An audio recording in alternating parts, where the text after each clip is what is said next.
mais je constate que je deviens votre éditorialiste. Vraiment, c'est un rôle que je vais jouer avec plaisir, d'autant plus que l'actualité, disons, les problèmes dans notre pays avant, pendant, après l'élection ne font que s'empirer, parce que partout, les hommes politiques ne pensent qu'à leur ventre, ne pensent qu'à leurs intérêts. Plus personne ne pense au peuple. Nos 9 voisins. Voilà. Parlons un peu du bilan du président sortant, de l'ex-président Joseph Kabila. Si vous pouvez essayer un peu de résumer par rapport à son parcours, qu'est-ce que vous avez retenu de bon par rapport à son parcours? Son parcours est élogié, mais son entourage, c'est un désastre. Lui-même, il l'a reconnu en disant « le mal est profond ». Le mal des collaborateurs congolais est profond. Mais le président actuel, Félix Tshisekedi, ne travaille pas avec beaucoup de personnes. Laissez-moi citer. Si j'avais 15 collaborateurs, je crois que je ferais du Congo un petit Chine.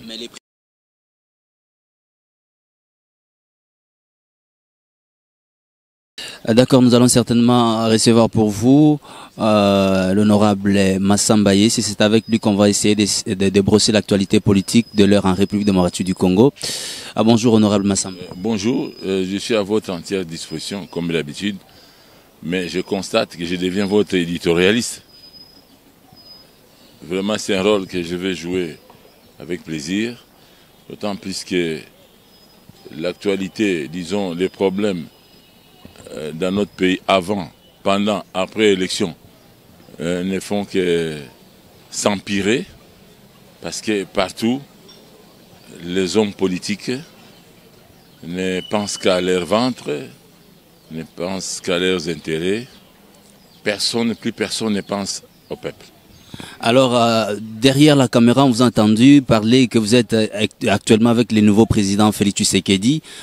Pendant qu'on vous a connu avec les FCC, vous étiez de la majorité présidentielle avec Joseph Kabila. Qu'est-ce qui a fait qu'aujourd'hui que vous puissiez être avec le président Félix Tshisekedi? Je prends le président sortant, Joseph Kabila Kabange. Je vous l'informe en passant qu'il n'a pas démérité. Il a fait ce qu'il a pu faire. Le reste, son prédécesseur va continuer.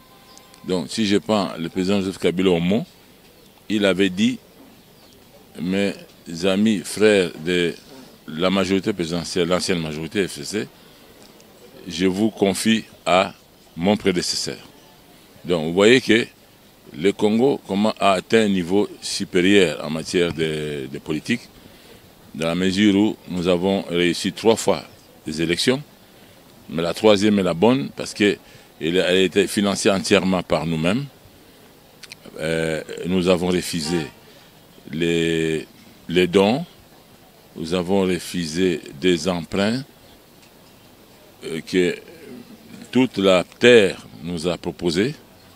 Nous avons estimé que pour garder intacte notre souveraineté, notre indépendance acquise jalousement un 30 juin 1960, par les sang de Lumumba, de Kassavubu, d'Impolo, de tous les autres martyrs et héros nationaux. Donc, raison pour laquelle nous avons décidé de jouer, n'est-ce pas, à la sauvegarde de notre souveraineté. Vous vous souvenez, j'ai accordé une interview je crois, à toi ou à la RTNC, devant l'hôtel du gouvernement de la ville de Kinshasa. Je venais d'être reçu par mon jeune frère Magloire, ministre de l'Agriculture, province de Kinshasa. Eh bien, ce jour-là, on attendait le président de l'Union africaine qui devait venir, qui avait donné ordre à partir d'Addis Abeba, le président Kagame du Rwanda, qu'ils arrivaient en délégation. Il avait intimé l'ordre au juge de la Cour constitutionnelle de suspendre le traitement du dossier Félix Tshisekedi qui devait être, n'est-ce pas, homologué par la Cour des cours de notre pays, la Cour constitutionnelle. J'avais pris position en donnant des leçons des relations internationales, dont je suis un des experts, en disant au président Kagame que même dans l'acte constitutif de l'ONU, de l'Union africaine, c'est dans les préambules, dans les statuts, que l'autodétermination des peuples à disposer d'eux-mêmes pour se choisir leurs propres dirigeants. 2. L'intangibilité des territoires hérités de la colonisation est une loi sacrée que personne ne pouvait bouger à nos frontières. Même pas lui, et surtout pas lui, qu'il était mal placé pour venir nous donner des leçons. Et j'avais demandé à mon ami, président de la Cour constitutionnelle, Benoît Luamba, de se saisir d'urgence toute affaire cessante, de nous produire, de confirmer Félix Tshisekedi comme président. Et comme par hasard, saisi par les sentiments des nationalistes, la Cour suprême s'est saisie au lendemain ou le même jour, et vous connaissez la suite. C'est ce qui prouve que le président Félix Tshisekedi est là. Essayons un peu de parler du passé. Pour citer, il fait la tour, n'est-ce pas, de nos voisins. On y arrivera. Nos 9 voisins. Voilà. Parlons un peu du bilan du président sortant, de l'ex-président Joseph Kabila. Si vous pouvez essayer un peu de résumer par rapport à son parcours, qu'est-ce que vous avez retenu de bon par rapport à son parcours? Son parcours est élogié, mais son entourage, c'est un désastre. Lui-même, il l'a reconnu en disant le mal est profond. Le mal des collaborateurs congolais est profond. Mais le président actuel, Félix Tshisekedi, ne travaille pas avec beaucoup de personnes. Laissez-moi citer. Si j'avais 15 collaborateurs, je crois que je ferais du Congo un petit Chine. Mais le président actuel, Félix Tshisekedi, ne travaille pas avec 15 personnes, il est avec 3 ou 4 personnes dans son cabinet. Comment il arrive à gérer la nation? Lui, il a la chance, il a trouvé 3 bons collaborateurs. Le président Mobutu s'est bité à cette difficulté aussi. Il était de bonne foi, il avait de très bonnes approches à tout problème qui s'est posé aux Congolais, mais il était très mal entouré. Et chose grave, lui n'était entouré que des professeurs d'université. J'ai une mouture d'un livre que je vais sortir depuis longtemps, mais je suis en train de réfléchir, c'est le moment. La Deuxième République ou la République des professeurs. Parce que la Deuxième République, ce n'était pas les tourneurs de l'ONATRA qui avaient mis à mal, n'est-ce pas, tous les programmes, les manifestes de l'ANCD, qui étaient les meilleurs manifestes au monde, mais s'il y avait un problème d'hommes, les hommes ne convenaient pas. C'est-à-dire c'est vous les professeurs qui tuez ces pays? Non, je n'ai pas dit ça. Nous les professeurs, nous dispensons la matière. Nous faisons passer des examens, des interros, des TP aux étudiants. Nous formons. Mais après, est-ce qu'ils ont assez de nationalisme pour faire le choix entre les biens, l'argent de l'État et son argent propre? C'est ça le problème. Est-ce qu'ils ont assez de volonté pour ne pas être tentés d'utiliser l'argent de l'État à autre chose, à leur villa, à leur maison, à leurs épouses, à leurs cousins? Je suis avec un autre professeur ici à côté. J'ai eu une intuition tout à l'heure, prof. Je voulais écrire un livre dont le titre est « Faut-il réformer l'homme congolais ?» Oui, mais comment? Il y a encore une version plus scientifique. Par quelle approche faudra-t-il réformer le Congolais inconscient de sa valeur et de ses richesses? Tout est là. Tout est là. Si aujourd'hui le président Félix, il prend les mêmes ministres, il les met en place, les mêmes causes produisant les mêmes effets, eh bien, nous allons nous retrouver à tourner au rond-point, comme disent les Quinois, au rond-point. Mais s'il prend les hommes qu'il faut à la place qu'il faut, eh bien, du moins, l'odeur de développement, ces prémices, dans 5 ans, nous pouvons déjà sentir le développement. Merci Parce bien. que tout est là, Okay. tout est sous la terre. Il suffit de les sortir et de les vendre. Je vous donne un exemple. Comment nous, Congolais, un pays immensément riche, Dieu a enfoui toutes les richesses créées par Dieu dans notre pays, avec un territoire immense, 1 345 000 km², une population immense, 80 millions d'habitants. Ce sont des facteurs de développement, pour moi, internationaliste. Il y a des pays qui n'ont pas cette chance. Et comment on n'arrive pas à booster le développement, à booster l'économie? Mais alors, l'autre question, nous avons toutes ces matières, mais il faut les vendre. Mais pour les vendre, il faut des entreprises. Le Congo est le seul pays au monde qui a toutes les richesses, mais sans entreprise. Mais comment vous allez les vendre? Les entreprises sont à côté, au Rwanda. Les Rwandais créent des sociétés et vendent nos coltans, vendent nos cuivres, ils vendent tout. Ils vendent nos diamants, bientôt ils vont vendre notre pétrole. L'Angola vend déjà notre pétrole, qu'on n'arrive pas à récupérer. Profitons de ce que vous dites, professeur. Il y a une question qui nous vient en Suisse par notre grand frère Sommet Kirin, qui nous parlait certainement de cette tournée qui va faire les prix, il est déjà en train de faire sa tournée en Afrique. Aujourd'hui, il doit être à Brazza. Oui, aujourd'hui, il est déjà en Brazza, au Congo-Brazzaville, et c'est là qu'il a passé nuit. Voilà. Dites-nous, en quoi sera-t-il profitable cette tournée plutôt? En entrant ici, il y a un Congolais qui m'a fait des reproches.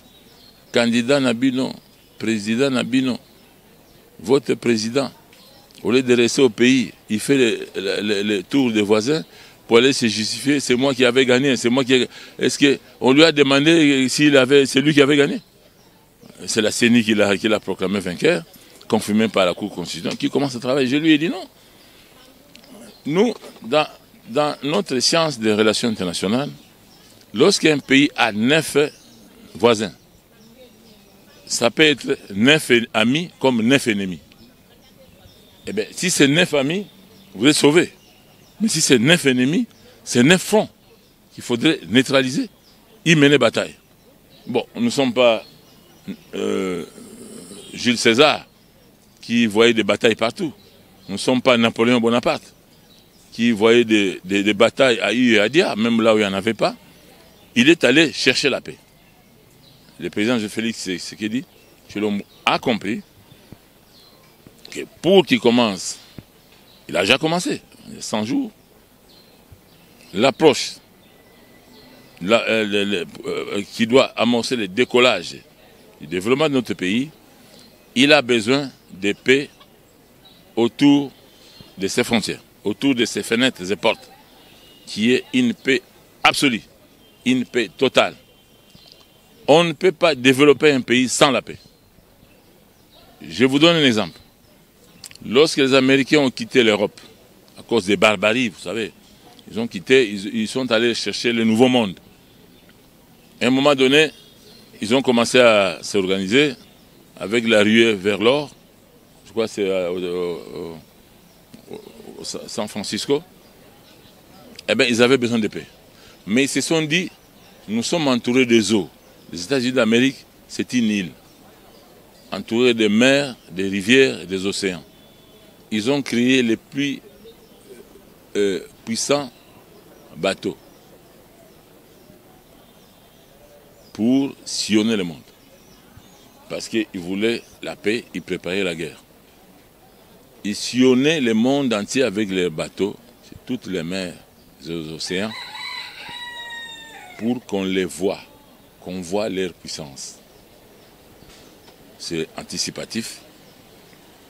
C'est une politique pour dire nous sommes forts, si vous essayez de nous attaquer, nous, on vous attaquera avant. Est-ce que Tshisekedi sera à mesure de dire à ses présidents en face, comme ça, de respecter aussi son peuple qui est des fois refoulé comme des poissons? Oui, c'est comme ça qu'il a commencé en Angola. Il a commencé en Angola en leur disant vous devez vous redéfinir par rapport à nous. Vous voulez la paix? Nous voulons la paix. Vous voulez la guerre? Nous voulons la guerre aussi. C'est ça un peu. Au Congo, au Rwanda, à tous les 9 voisins, c'est ça le message. J'estime, hein, de mon expérience, de ma conception, mon expérience en politique, en sciences et relations internationales, mon expérience passée dans les services, dans la politique, un peu partout, mon intuition me dit c'est ça. Il est allé chercher la paix, de façon que les voisins puissent nous rassurer. Voilà, il est allé chercher l'assurance des voisins. Que si vous êtes pour la guerre, je suis pour la guerre.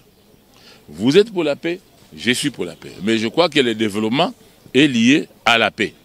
Parce que ici, là, nous sommes en train de parler, de manger, de faire, chacun s'occupe de ses affaires. Mais il suffit qu'il y ait une petite guerre autour d'ici, mais tout le monde va prendre la poudre d'escampette. Personne ne peut construire son pays, faire le commerce sans la paix. S'il y a une guerre ici à Kinshasa, vous irez même au beach, vous ne trouverez personne. Les échanges entre nous, Brazza, vont s'arrêter. Oh, c'est ça le commerce. À l'aéroport d'Injil, vous ne trouverez personne. Sur la route qui mène vers l'Angola, vers le Bas-Congo, vers le Cabinda, vous ne trouvez personne parce que l'état de guerre n'est pas un état prédisposé à faire des affaires, à développer un pays, à apporter le bien-être pour le peuple. Ok, parlons alors des meetings de l'opposition, du camp Lamouka, qui continue jusqu'à présent de réclamer la vérité des urnes. Vous, étant que politique, comment est-ce que vous avez vu cela? Et puis, dans leur meeting, certainement, ils ont aussi insulté les chefs de l'État. Et comment est-ce que vous avez trouvé la part des chansons? C'est bien évidemment. Bon, ils ne reconnaissent pas la décision ni de la CENI, ni de la Cour constitutionnelle. La première femme du Congo, c'est la Cour constitutionnelle. Qu'elle soit laide ou belle, c'est la loi, il faut respecter la loi. Je devais donner conseil aux intellectuels. À Martin Fayoulou, mon jeune frère, à Mouzito, mon jeune frère, même à Kiziamina, qui a tenu des propos un peu graves à l'endroit du président de la République. J'ai suivi la réaction de Ogi Lukengo, l'un des attachés de presse du chef de l'État. Ils sont très montés du côté de l'EPES. Le seul conseil que je vais donner à Martin, même à Jean-Pierre Bemba, les arrêts, les avis, les décisions de la Cour suprême sont sans appel. Sans appel. Qui s'en remettent à la sagesse. Qui reconnaissent la défaite et la victoire de l'actuel chef de l'État, qui leur a fait déjà l'appel des pieds, qu'il rentre au pays, même Moïse Katumbi, qui demande, qu'il appelle le président est très ouvert, c'est un président, c'est le fils de notre doyen, notre héros national, Séguédi Mulumba, avec qui j'ai travaillé à travers les ponts, parce que moi j'étais avec le maréchal Mobutu de l'autre côté du pont, et ils étaient en face, mais lorsqu'il y avait des cas comme des quadratures du cercle, comme maintenant là, des problèmes durs, des moments graves, eh bien, les deux se retrouvaient. Vous vous souvenez, on parlait de Marbre en 1991, lors des assises des palais de Marbre. C'est moi qui avais mené l'offensive contre le président Étienne Tshisekedi, pour qu'il ne passe pas Premier ministre. Nous avons cassé la voiture de tous les dinosaures de l'époque. Papa Iléo voulait entrer caillasser, Ngouz Karibon de même, le marshal lui-même. Moi-même j'étais au front. Il est sorti dans la rue en face du palais. Il a demandé à John, son directeur de la mouvance présidentielle, qui est maintenant Mukuna, Mais qui mène cette offensive? Qui mène ce mouvement? Il dit, patron, c'est 400 associations, partis politiques de la majorité, associés à 300 ou 400 partis politiques et associations de l'IDPS et autres oppositions, ensemble contre les Tshisekedi. Mais c'est qui les leaders? Il dit, c'est Massamba. Le président Mobutu ouvre la portière de sa voiture. Massamba, moi je me trouvais déjà derrière Chimom, dans la rue, en face de la grande porte. J'ai salué le marché. J'ai dit non, Tolingi le marshal a fait un ordre comme ça.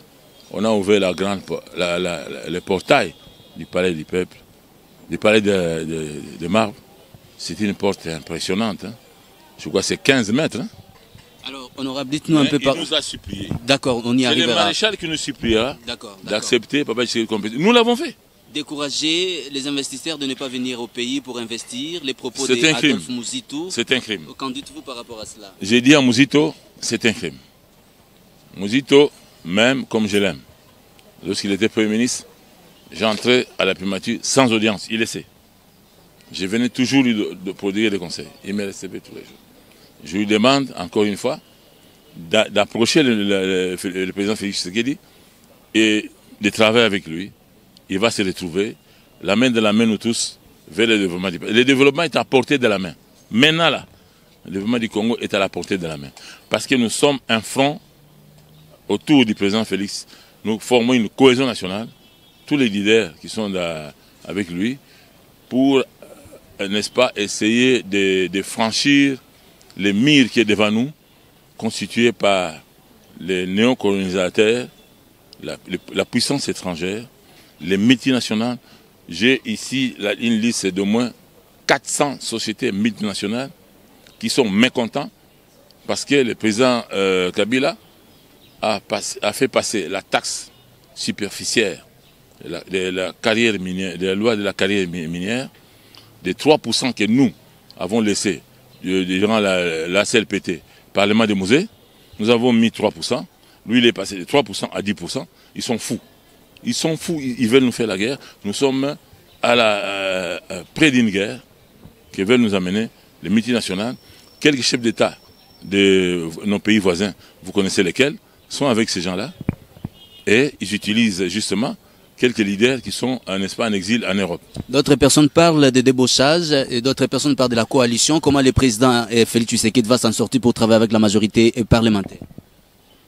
Nous, le président Félix Tshisekedi, c'est la coalition. Nous allons former un gouvernement de coalition. Si les autres nous rejoignent, nous ferons un gouvernement de large union nationale. Il y a de la place pour tout le monde. Ce n'est pas une mangeoire, mais c'est pour l'État. D'ailleurs, nous avons proposé au chef de l'État de réduire le salaire des députés de 13 000 $ à 2 500 $ et le reste pompé, réduire aussi le salaire des ministres. La différence pompée, ajoutée aux militaires 100 à 400 $, aux fonctionnaires 100 à 400 $. Nous, les députés de musée, 98 à 2002, nous avions un salaire au départ de 1 000 $. Moi, j'avais un salaire de 1 000 $. J'habitais Lubumbashi. Nous habitions Lubumbashi. 1 000 $. Après, le musée a mis à 1 500 $. Les vieux qui sont, mon aîné, louaient un appartement au Caravia avec 6 modules. 6 modules, hein, de salon, salle à manger, cuisine, salle d'attente, chambre, les toilettes. Ils payaient à peu près 6 000 $. Moi, j'avais 2 ou 3 modules. J'ai payé 3 000 $ au Caravia. Vérifiez, allez à Lubumbashi. Donc, moi, j'ai payé l'État. J'ai contribué en tant que député. Et c'est moi qui ai apporté à l'État. Parce que salaire de 1 500 $, là où ma suite faisait 3 000 $, différence de 1 500 $. Donc, ce sont mes sociétés qui payaient mon apport au Parlement. Qui sont, à raison de 10 000 $, c'est sa fortune qui payait son apport au Parlement. Et j'ajoute qu'il avait acheté 2 fois de nouvelles voitures qui étaient accidentées. C'est comme ça qu'il était découragé. Il m'a laissé sa commission. Commission sport, jeunesse, sport, service national jeunesse, sport et loisirs. Quand il est parti, j'ai combiné avec la commission des disciplines. J'étais le préfet des disciplines de la CLPT. Oui, honorable, les militants du RNPL comptent vous voir dans ces gouvernements. Votre dernier mot par rapport à cette émission d'aujourd'hui? L'espoir au peuple, c'est l'espoir qui garde l'espoir intact. Que chacun, en ce qui chaque citoyen congolais, de Kinshasa, de Lubumbashi, de l'Équateur, surtout ceux de Bandung, de Kikwit, qui demandent à tous leurs leaders, à Fayoul, à Katumbi, à Mouzito, à Kizamina, à Jean-Pierre Bemba, de mettre de l'eau dans leur vin qui rentre au pays. Moi, si je me retrouve dans ce gouvernement, vous verrez ce que je ferai. En tout cas, si on me donne, par exemple, un ministère qui n'a rien, j'en ferai un paradis. Je ferai comme les Israéliens qui ont apporté, qui ont transformé les déserts de Negev, arides, il n'y avait pas d'eau. J'amènerai l'eau dans ces déserts par irrigation et j'apporterai de l'eau. Le désert va être transformé en paradis avec des fruits, des pommes de terre, des riz, des haricots. Ça va sortir, ça va donner. Si on me donne par exemple l'ONATRA, donnez-moi une année, au deuxième année, l'ONATRA deviendra une petite Jécamine.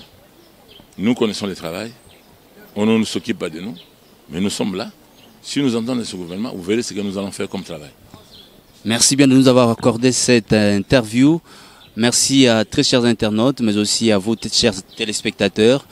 Abonnez-vous massivement dans cette chaîne YouTube, KTC13 Télévision. Vous ne serez jamais déçus parce que nous allons toujours vous servir à temps réel. Merci, Julia Kanengo Djomuteba, Ready Power. Merci. À la prochaine.